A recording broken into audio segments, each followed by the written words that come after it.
İnsi ve cinni şeytanların işi bu. Herkesin zayıf yanını tespit eder. O zayıf yanı itibariyle, zayıf yanı bir boşluktur. Bazen bir pencere ölçüsünde boşluktur. Bazen bir kapı ölçüsünde boşluktur, açıktır. Bazen de bir kale kapısı ölçüsünde açıktır. Hafizanallah. Her insanın zayıf olduğu noktalar vardır. Bazıları bazı hususlarda öyle açıktırlar ki ve dolayısıyla öyle açık verirler ki hakikaten kendileri bile bir gün muttali olduğu zaman insanlıklarından hicap duyarlar. Hafizanallah. Bazı kimseler bu hemliğe çok açıktır. Şehvat-ı nefsaniyeyi, garizeyi, beşeriyeyi adeta bir türlü kafalarından söküp atamazlar. Belki Efendimizin sallallahu aleyhi ve sellem bu istikamette duası yok ama onu teyit eder beyanları var.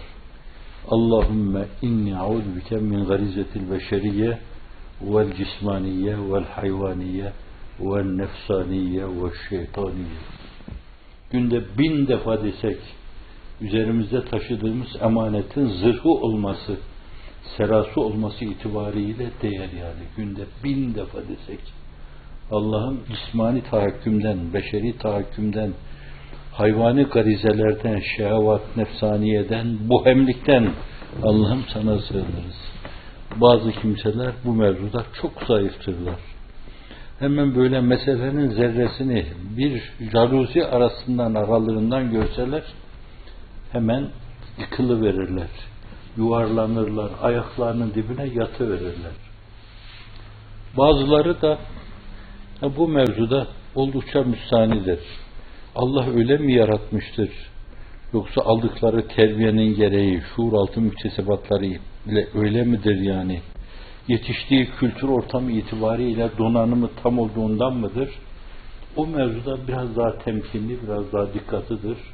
Belki de Kur'an-ı Kerim emirlerine uyarak قُلْ لِلْمُؤْمِنِينَ يَغُضُّوا مِنْ أَبْصَارِهِمْ وَيَحْفَظُوا فُرُوجَهُمْ Ferman-ı Sübhanesini kendilerine düstur edilmişlerdir.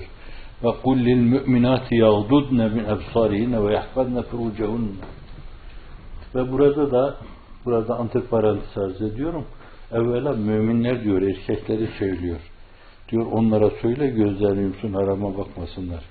Sonra kadınlara sıra geliyor, kadınlar diyor. Evet. Demek ki bazı meselelerde bazıları bazı şeylere karşı daha açık oluyor. Çarşıda, pazarda bir yönüyle garizeyi beşeriyesi fazla olması itibariyle belki zaaflarının çok güçlü olması veya çok aşkın olması itibariyle ona mukavemet edemeyecek durumda olduğundan dolayı müminlere kullil müminine yaguddu min absarihim ve yahfazu furucehum zalike ezkâlehum. Bu onlar için müzekka olmaları, temiz kalabilmeleri, eteklerini kirletmemeleri, duygu ve düşüncelerini kirletmemeleri açısından çok önemlidir diyor Kur'an-ı Kerim. Bazıları işte böyle bu hemliğe açıktır hafizanallah. Açıklığı kale kapıları gibidir orada. Hemen gördüğü zaman başı döner. Birinin dediği gibi hemen ayaklarının dibine yatıverir hafizanallah. Ve teslim olur. Pes eder orada. Kur'an-ı Kerim bu pes etme tabirini bile kendine mahsus bir ifadeyle ifade ediyor aslında. Bazıları bu mevzuda kararlıdır arz ettim ben. Aldığı terbiye ile, yetiştiği kültür ortamı itibariyle hep böyle amanın mülahazatıyla neşet etmiştir. Çocukluktan itibaren bütün nöronlarına amanın öyle yerleşmiştir ki bu hafizanallah o terbiyeye açık aile ortamı, o kültür ortamı hakikaten bunu ileriye matuf adeta bir sera içine almıştır. Böyle surlar içine almıştır. O mevzuda çok fazla sürçmez. Fakat yine de insan o mevzuda temkinli olması lazım. Kullil müminine yahuddu min absarihim. Hem kadınlar için söz konusu hem de erkekler için söz konusu. Fakat evveliyatı kime ait? Onu görün, anlayın yani. Kimin o mevzuda daha fazla zaafı olduğu siz anlayın onu. Diğerleri o mevzuda imtihan unsuru. Bazılarının para karşısında ciddi zaafları vardır. Bunlar Hacca gidebilirler böyle. 5 vakit namazlarını da kılabilirler. Fakat onlara birkaç bin, bu ben de kendi dünyamdan konuşuyorum. Ne bini ya? Milyon. Efendim, 1-2 milyon dolar veya euro veya pound. Pound da var değil mi? Önüne döktürdüğünüz zaman da bu da bir yönüyle onu darı sayarak hafizanallah gider, o kapana kısılır. Ehli dünya bilir. Kimi ne türlü darıyla kapana kıstırmaya muvaffak olacağını, efendim, o mevzuda başarılı olacağını çok iyi bilir. Birilerine karşı onu kullanır. Öyle bir dara atar, bu hemliye çağırır. Birilerine karşı getirir dolarları, dinarları, poundları, euroları döker. Efendim bakar ki milyon darıya gelmiyor. 2 milyon döker, 3 milyon döker, 5 milyon döker. Bir arkadaşımız ifade ettiği gibi bana 10 tane villa teklif ettiler, kabul etmedim. Satılmamış orada demek. Kıtmir'in bir mülazası var. İnsanların pek çoğu pek çoğu itibariyle peylenmeyecek insan yoktur. İnsanların pek çoğu itibariyle peylenmeyecek insan yoktur. Fakat fiyatlar farklıdır. Biri 1 milyon karşısında pes eder, biri 2 milyon pes eder, biri 3 milyon karşısında pes eder. Ciddi karakter zaafı yaşayan insanlar ve maddi serveti her şeyi sayan insanlar. Karun'un çocukları bunlar. Karun karakteri, Karun genleri taşıyan insanlardır. Para karşısında başları döner, bakışları bulanır ve söyleyecek söz bulamazlar, pes ederler. Teslimdir, kollarını kaldırırlar. Bazıları buna karşı alakasızdır. Nasılsa fakir bir muhitte neşet etmiştir belki. Fakirliğin daha iyi olduğu telkin edilmiştir ona. Ama hesabı maz olsun diye o mevzuda kendini telkin ede veya aile muhitinin rehabiliteleriyle o hale gelmiştir. Yoktur, öyle bir derdi yoktur onun. Ahirete az yükle gitmeyi düşünür. Fakat başka bir zaafı vardır. Hafizanallah. Şöhret. Parmakla işaret edilme. Gittiği her yerde ülke seninle iftihar ediyor filan. İyi ki Allah seni bize lütfetti. İyi ki başımızda varsın filan. Köy muhtarlığı ölçüsünde alın. Belediye, belde müdürlüğüne kadar, şehir kaymakamlığına kadar, vilayet valiliğine kadar, parlamento vekiline kadar, parlamentoda bakana kadar, bakanın müsteşarına kadar, müsteşarın yardımcısına kadar, genel müdürüne kadar makam sevdası, hafizanallah, bu da kahreden, öldüren, insanın bir yönüyle insan olma yanlarını söndüren, bir yönüyle kel enhami belhum adal, hayvan ve hayvandan daha aşağı hale getiren bir faktördür. Bunun da esasen tesir ettiği insanları görebilirsiniz yani. Birincileri gördüğünüz gibi ikincileri de bohemliklerinin esiri olmuş, insanlıktan istifa etmiş insanlar görebildiğiniz gibi aynı zamanda şöhret karşısında da pes etmiş insanlar görebilirsiniz. Bunu da aşan insan olabilir. Fakat kuvveti elde ettiği zaman niye zayıfları hak tanıyacağım ki falan sevdasına tutulanlar olabilir. Kuvvet zehirlenmesi, servet zehirlenmesi, bohemlik zehirlenmesi, şehvat-ı nefsaniye zehirlenmesi bir yönüyle insanlar nazarında ölüp gittiği zaman bile işte hayırla yad edilme mi veya yad edilme mi? Hayır da anlamaz onlar. Yad edilme. Mezar taşımıza güzel bir yazı yazsınlar. Musallada başımıza dikildikleri zaman aman sen gittin. Mevtü filanin mevtü alem. Falanın ölümü alemin ölümü. Bütün cihan ölseydi sen ölmeseydin. Bilmiyorum öldükten sonra da dirilmeye inançları var mı? Acaba bana öyle bir cemaat iştirak edebilir mi öyle? Binlerce insan yer yerinden oynar mı? Ve musallada benim başımda durup da hakkımızı helal ettik. Yoktu eşi menendi. Kâkülü Gülberra'nın tek kılına bütün acem mülkü feda olsun onun falan.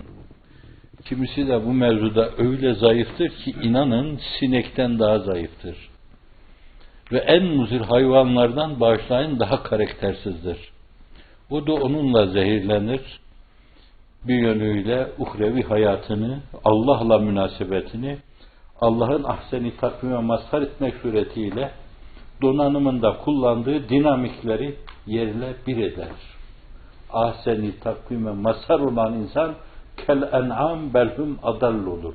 Hayvan, hayvandan daha aşağı olur. Hafizanullah. Bunların hepsi birer beladır.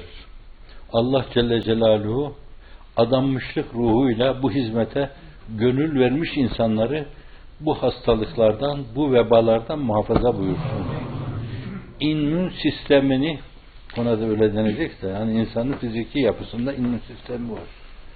Böyle şöyle benim diyen her virüs Allah'ın izniyle ona tesir etmez. Güçlüyse aşar onu. Böyle efendim grip gelmiş, yok bilmem ne gelmiş filan. Aşar Allah'ın izniyle. Öyle bir immün sistemi vardır. Bu mevzudaki immün sistemi de imanı kamil, İslam'ı etem, İhlası etem, ihsanı etem, rızayı etem, iştiyakı tam ilalika Allah.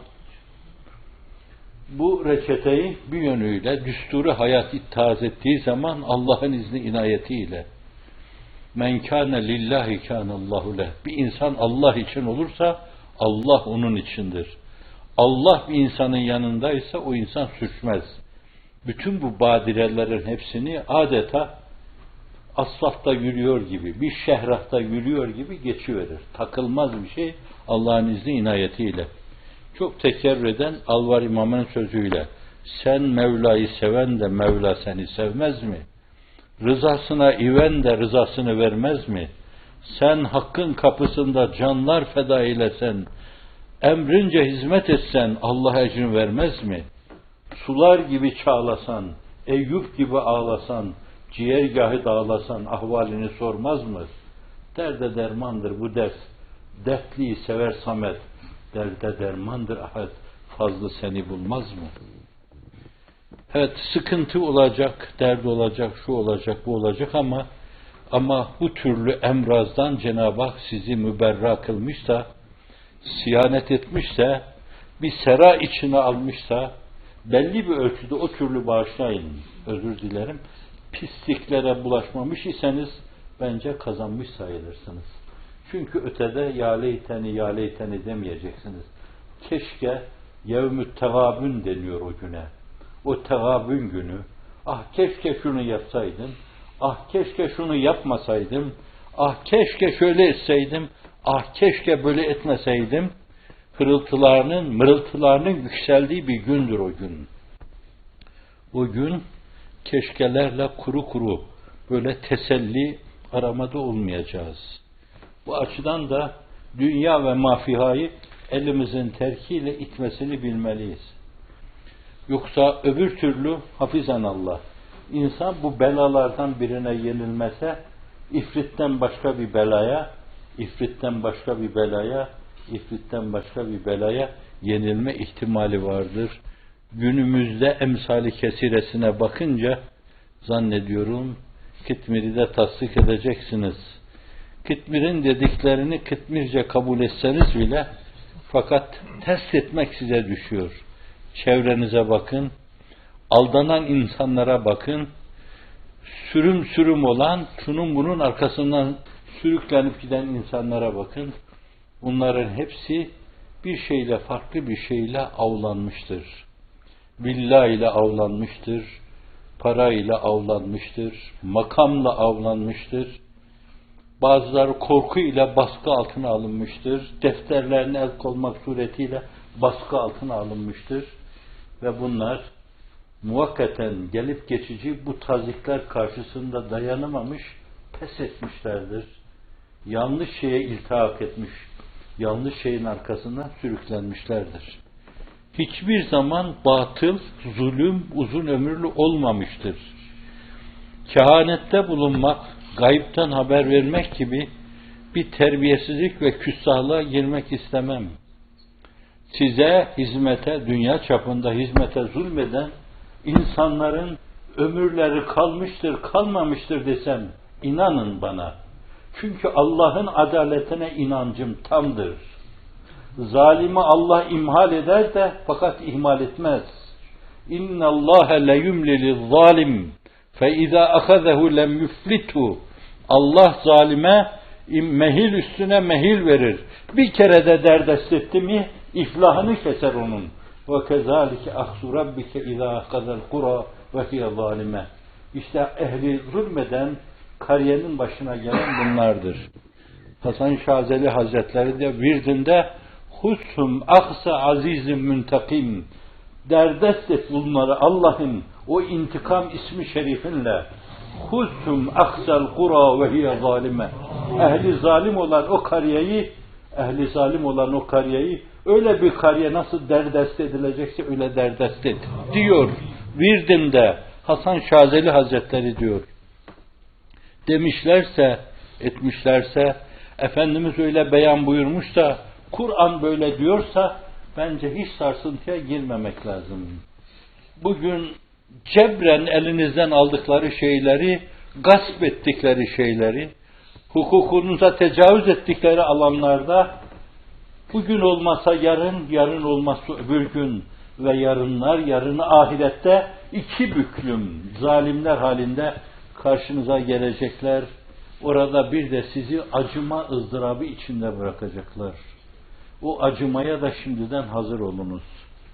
Artık nasıl kendinizi rehabilite ederek öyle sinir sisteminizi, ihsas sisteminizi, ihtisas sisteminizi güçlendireceksiniz. Orada acımakla kendinize ızdırap vermemek için şimdiden onu bilen birisine gidin. Rehabilite sistemi öğrenin ondan. Kendinizi rehabilite edin. Bugün size zulmedenlere yarın acıma mecburiyetinde kalacaksınız. Yüzünüze bakacaklar. Ne kadar şefkatle Mevlana gibi bağrınızı açsanız, dargın değiliz deseniz bile, fakat öyle mahcup, öyle ayaklarınızın dibinde yaltak yapa yapa yanınıza sokulacak, amanın hakkınızı helal edin diyecekler ki hiç tereddüdünüz olmasın. Vesselam.